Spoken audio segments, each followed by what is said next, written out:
Hey, happy Wednesday, and here's another free lesson for you guys. So this one is a warm-up that we could turn into a drum beat, and it has a cool rhythm, which we'll explain in a little bit. So basically the idea is we're going to start off with 16th notes just on your snare drum for now. And what we're going to do is we're going to accent the one and then the of one, so one, E, and and then on beat number 2, we're going to accent the and that's it. And then we repeat. So it's 1 E and 2 E and 3 E and 4 E and it's still going to be, if you're right-handed, right, left, right, left, right, left, right, left. So you don't have to do any double sticking. You're welcome to. That's just going to make things a little bit more difficult. So when you speed that up.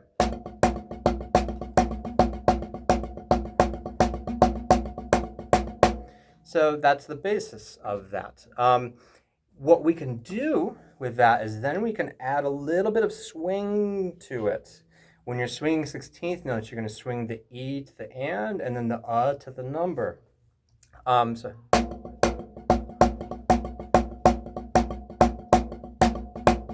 like so, as opposed to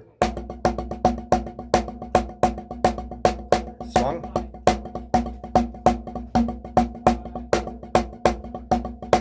So it adds a little bit of a skip or kind of a bounce to it. Adds a little bit of feeling. So pretty easy to do. What that is that's what we would call second line drumming, which is based in New Orleans, which is the birthplace of jazz, this particular rhythm in particular. So what is second line? Second line is when you're coming back from a Cajun funeral. First line is going to the funeral. Second line is coming back. So this is funeral music, but it's not, dirgy and sad. It's kind of celebration. So that's second line drumming, and I'm sure you've probably heard those kind of rhythms before. So here's some exercises you could do with this. One would be to do just what we just did. You can move it on the toms, so on and so on. The next step would be I like to add my bass drum in unisons with the accents.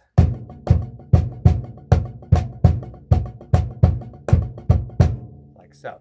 And get that moving. The next step would be then to play no accents with the hands. What you're going to do is you're going to replace it with the bass drum only.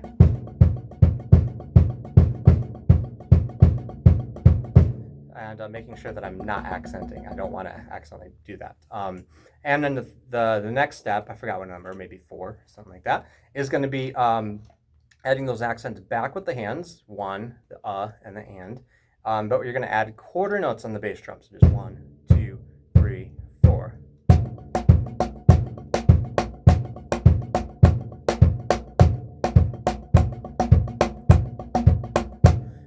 And it'll line up on the 1 and the 3, and then the and the and, it's not going to line up. So that's that. Now, I didn't even talk about the hi-hat. We could do all sorts of stuff. A lot of times what I'll do with the hi-hat is add it on the and. So 1 and 2 and 3 and 4 and.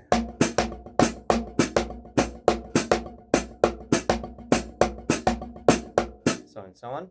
I want to note also that the accents are important. The non-accented notes should be at the same volume also. So you have 2 volumes with the hands. So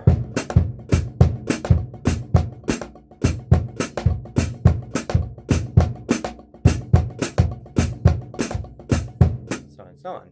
And you can move it around the set. One thing I like to do after is then, just for ha-has, you could try flamming the accents if you want to. You can diddle, which remember means to double bounce the non-accented notes.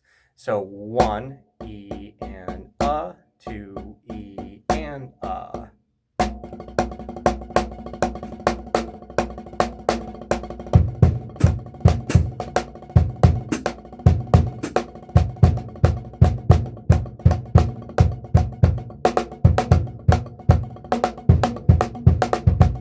And then you can start to improvise between different accents and your bass drum. And something I like to do would be to start in unison.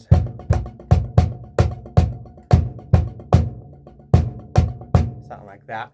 And then play off of each other. So the hand is doing different accents than the bass drum. So you sound like 2 people that are kind of like working against each other.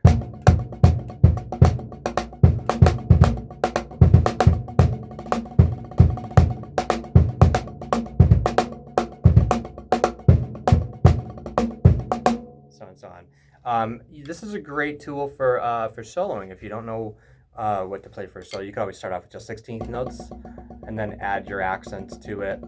There's so many things you could do with this. Obviously, I'm just touching the basis of it, but that's that. So once again, it's just 16th notes, no fancy sticking until you add, your doubles and things of that nature. Really cool rhythm. The feel depends on you. You can keep it straight, almost like a marching band style, or you can swing it and turn it into like a New Orleans sort of second line thing. You could really swing it.